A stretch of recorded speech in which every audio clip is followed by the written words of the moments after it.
Assalamu alaikum. Welcome to another episode of Dunning Alumni Podcast by Dunning Alumni Network. This is your host Tessie, and today we have Mr. Saboor Dayo with us, who is alumni of batch 2023. Saboor is currently working at Khalid and Company. Welcome, Saboor, to our podcast. Thank you for having me. Thank you for coming. So, when you first started this undergraduate law degree program, so what were your thoughts? Well, just like any other student, I think we have no particular knowledge about coming into law and what the entire field of law beholds. We just come in to get a degree and get done with it. Exactly. In basic terms. So we had no particular, I would talk about myself, I had no particular mindset that I knew I wanted to be a lawyer, but with the degree, I don't think so I had any particular mindset going into it. So, did you have any plan at A levels that this is the thing I would like to have in? Oh, the plans were since day one Acha. to become a lawyer. Okay, so that's something in your family or something that? Something in my family, yes. Acha, very nice, very nice. So, any specific turning point in your earlier studies that shifted your this perspective towards law? I think, are we talking about undergrad or in general? General. I think before A levels, I knew I wanted to be a lawyer, but I never knew how to, pass through those ways to become a lawyer. My father's a lawyer, my mother's a lawyer, but I never got into that discussion, and they never forced me as well. Right. It was something personal which I overlooked and overlearned by looking at my parents and other fellow colleagues of them. So I think after O levels, it kind of struck that I need to, find a way to sort of tackle through this field and how to become a lawyer. Right. After O levels. So you have done with your LLM as well as bar. Yeah. So right now, so what do you think this particular career is towards what?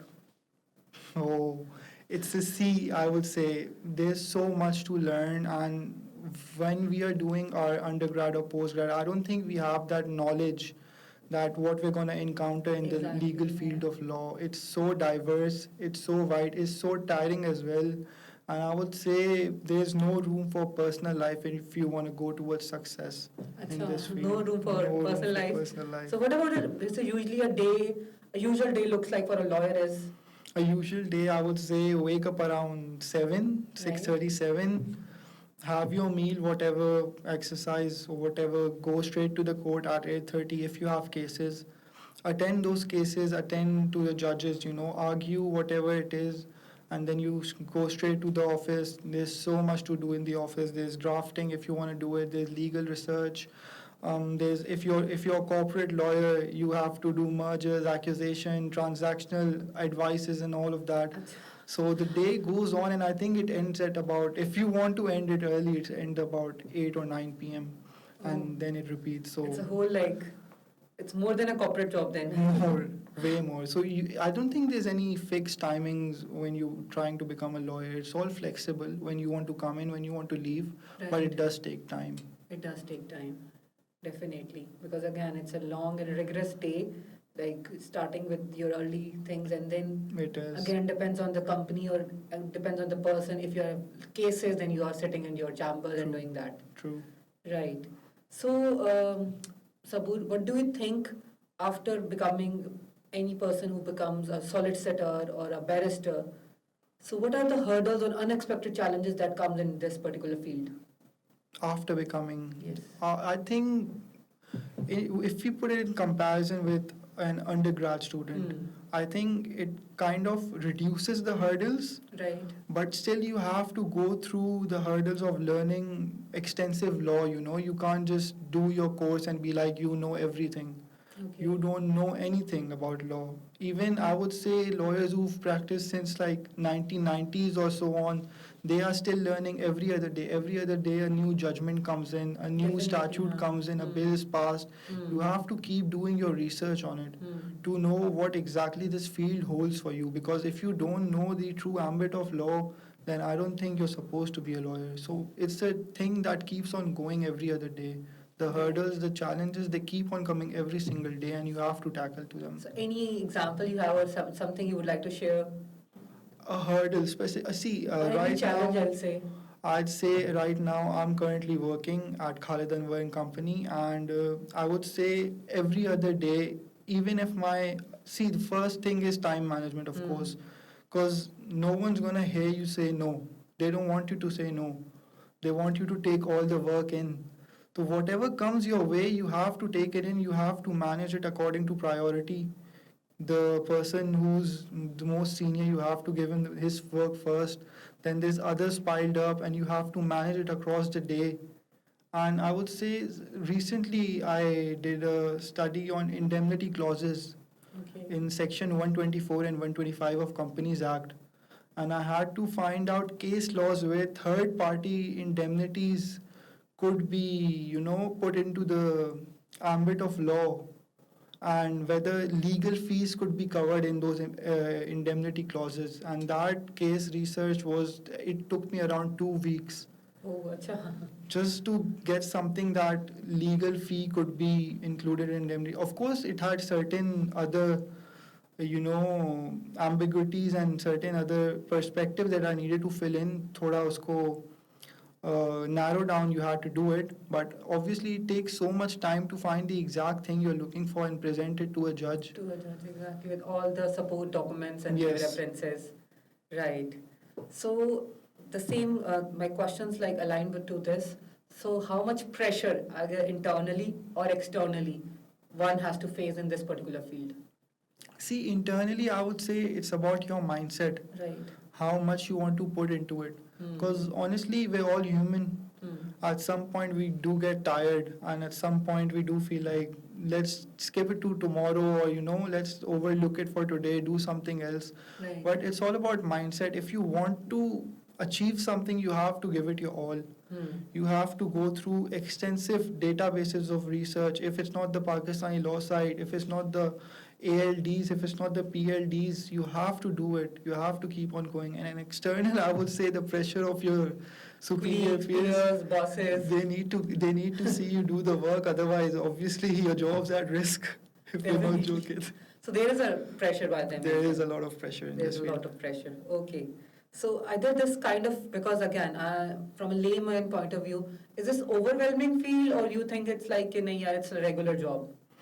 Again, depends on the mindset. If Acha. you can't handle it, Right. I've seen my fellow colleagues who've even dropped out of undergrad as well Acha. because they couldn't handle the exams. It got closed book recently, I heard. Yes, now it is. So they can't handle the closed book exams. They drop the degrees. So if you can't, I that's what I tell them, that if you can't complete your degree, how do you expect to become a lawyer?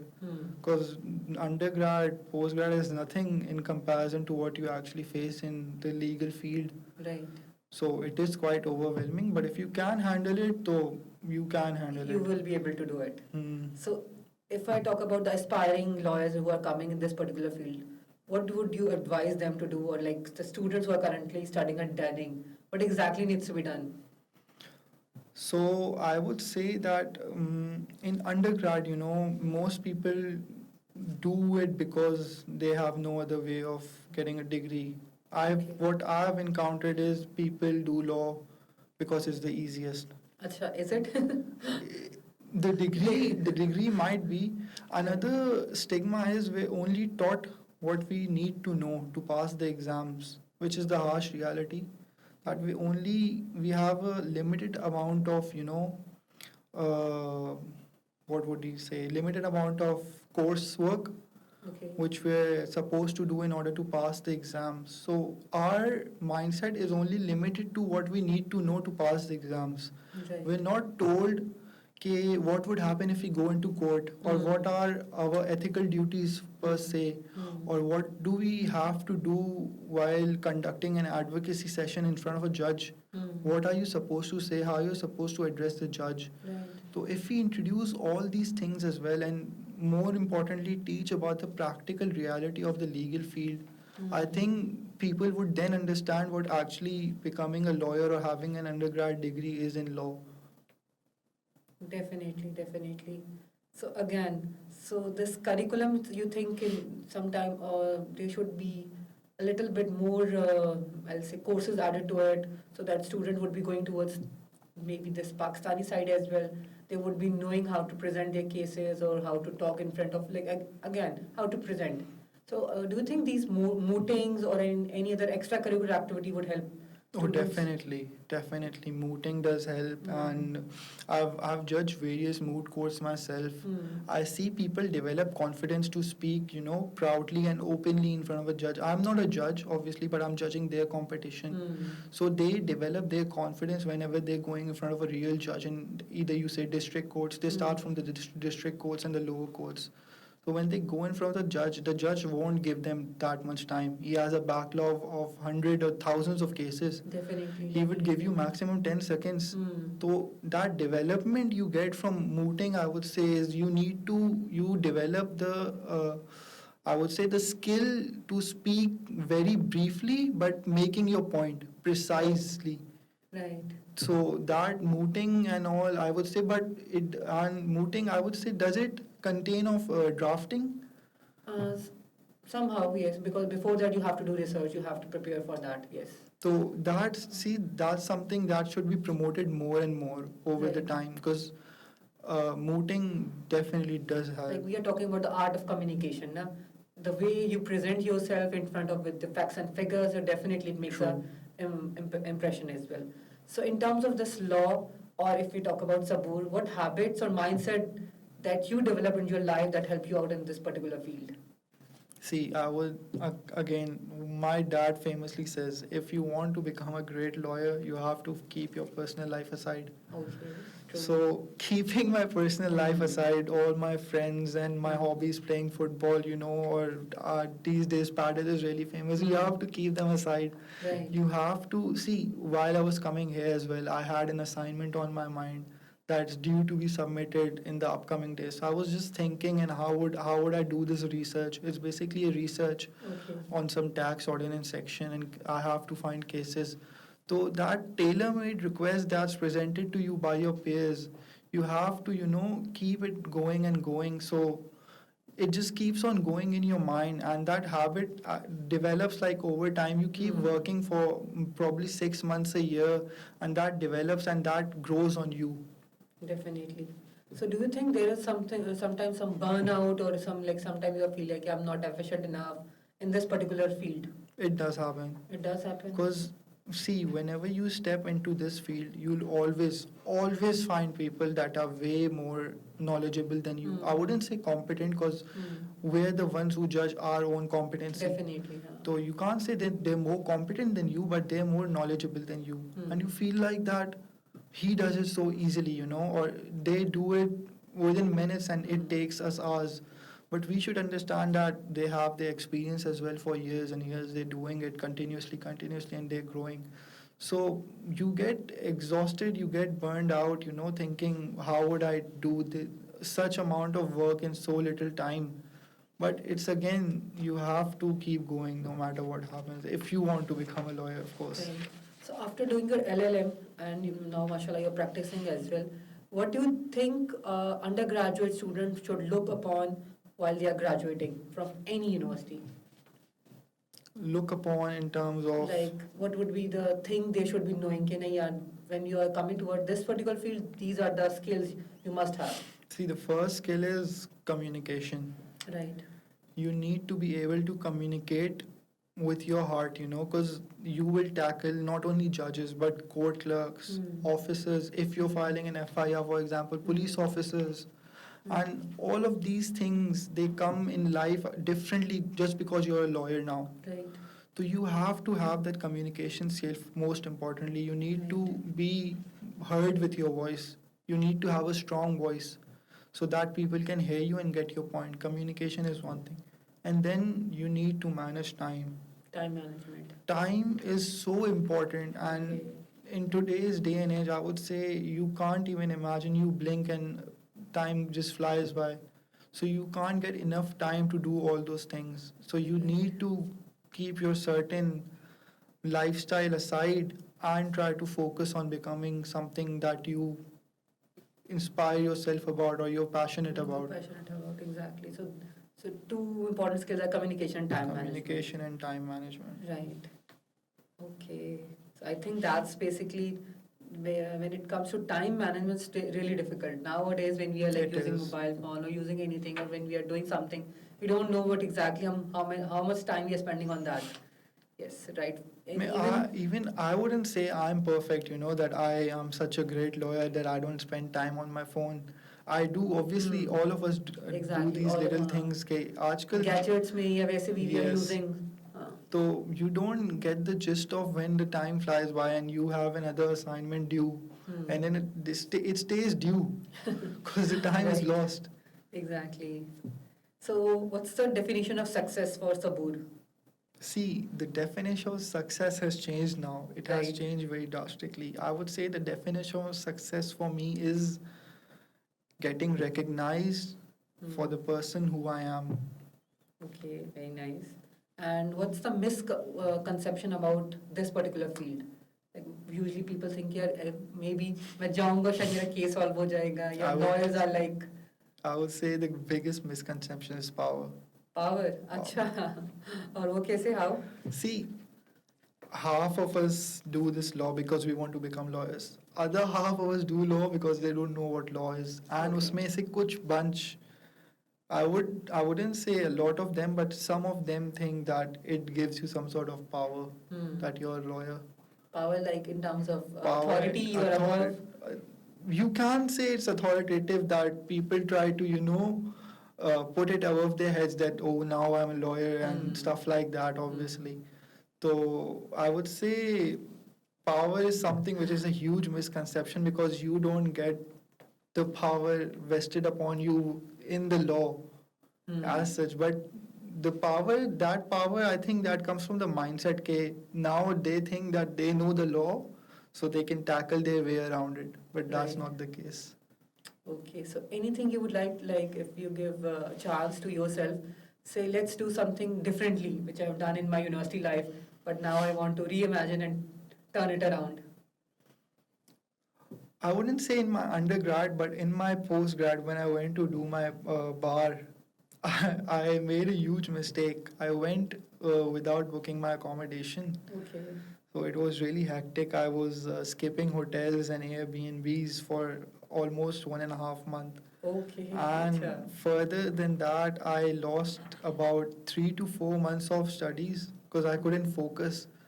First 2 months, I didn't get the accommodation. Next 2 months, just went in, tackling the previous situation. Acha, the backlog was there. और उसमें I think I couldn't get the chance to enjoy the bar as openly as it should have been done. You have to take those sessions from the inns.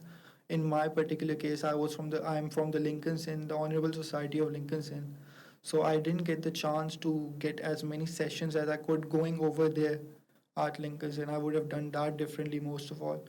I would have taken my group sessions more seriously, the ones that I missed. Because I would say if you actually have the will to learn and the will to, practice in this field, you have to do these things. No matter how boring does it seem or how annoying does it sound that you have to wake up at 9, 10 a.m., go take your class. But if you actually inspire to be someone that's great in terms of that the people know the work that you do is so highly recognizable, Definitely. you have to do these things. You have to take that path, which is the boring path, I would say. But again, it's something, it's your inspiration, so definitely you would be doing it. So, any advice you would like to give to your aspiring lawyers or like upcoming graduates? The biggest advice would be to let the life take its course. You don't know what's ahead of you, obviously. You're not a magician that you'll know what life throws ahead of you. But you have to, live day by day. You need to prepare for your day and just live it. Next day, whatever happens, happens. But you need to have a schedule for the day. If you want to become a lawyer, your days will be planned out very accordingly. And after you do your undergrad, or if you have plans to just practice or maybe do your postgrad, you should be ready for what's coming, and you should be knowing that if something that you need to excel in this field, you need to be sure that there's going to be a lot of competition, Definitely. because these days I would say majority of the population is doing law because of University of London degree, which is a shorter term. So most people go towards that field as well, Right. and then they become lawyers. Okay. So the competition in the market is so vast now that you can't imagine. So you have to stand out. Just, you So have to be on your toes and you have to be like prepared. that one advice I would give is just keep going. Don't worry about what's in front of you. Plan your day, keep going, and hopefully I'll see them somewhere. Great, great. Saboor, when you are studying at Danning, when you're doing the law degree, because from the Danning it was the Translation Institute, and Yeah. it was like you were studying from here. But when you did your LLM, so what's the difference, the course of study? Did you find any difference, or did you find any like? There was a major difference. I would say we here are spoon fed because unfortunately it's not the way of teaching of the tutors, but it's our way that we want to be spoon fed here. Okay. We need every bit of information, every answer, every written answer, or every hidden wordings or legal terms to be fed to us, that we can write it down and keep it to ourselves, and then when we go to give the exam we just give it based upon what we're spoon fed. But I would say, doing my bar and my LLM as well, there's no spoon feeding. All you have to do is self study. When you walk into that classroom, the only dilemma that the teacher has of you is you know everything. Acha. And it is a group discussion basically, it's Right. not even a class. Right. So if there's something that you don't know, you can ask the teacher, of course. But they think that it's not that they think, they are so sure that you need to know everything. Because if you're coming into their class, you need to work according to their rules. Right. And their rules is you need to study what's been given to you. So self-study is the biggest difference, I would say, is according to the studies here And and you there. have to manage their assignments and quizzes, Everything. everything. It's and most importantly, I would say, see, I would say that's about 50 to 60% of your lifestyle if you're living outside. The rest 40% is independency, because you don't have your parents, Definitely. you don't have anyone to take care of you, you don't have any household helpers that's gonna clean your clothes or wash your clothes, wash your dishes. So independency is the biggest aspect, I would say, that makes you grow. I would say my 2023 to 2024, the 1 year or less, I would say, I spent outside in the UK, in Bristol, my second home, the city that I adore so much. It's such a beautiful city, just by the way, just to add. So I would say is being independent. It made me turn from a boy to a man. Right. That 1 year. Sense of responsibility. In sense of responsibilities, because you see, I would say it makes you so much more mature in terms of as a person, not just as a lawyer or as a legal student. It makes you so much more mature as a person that you understand what value life truly holds in front of you. Right. Because you're sick, you're alone, no one is there for you, and that makes you face the reality what's going to happen in the afterlife as well. So you get that mindset developed, and that also helps you in your studies. Now so you've come here, what are you going to do next? What's the next step that you're going to take? Right. Because see, as a as a normal person, the fees has been paid, the accommodation fees has been paid, your daily expenses have been given. You've been provided with what basic fundamentals your parents or your guardians can do for you. But what will you do of that situation or that particular responsibility that's vested in you is the most important thing that I would say makes you help develop a true mature mindset. Right. Right. Thank you so much, Saboor, for all the details and Thank all you. the information. I think our aspiring graduates or I'll say aspiring lawyers would be helpful from these information. So thank you so much for coming on this podcast. My It pleasure. was lovely having you. Thank you. And soon we'll be having more episodes as well. So stay tuned and stay focused. Thank you.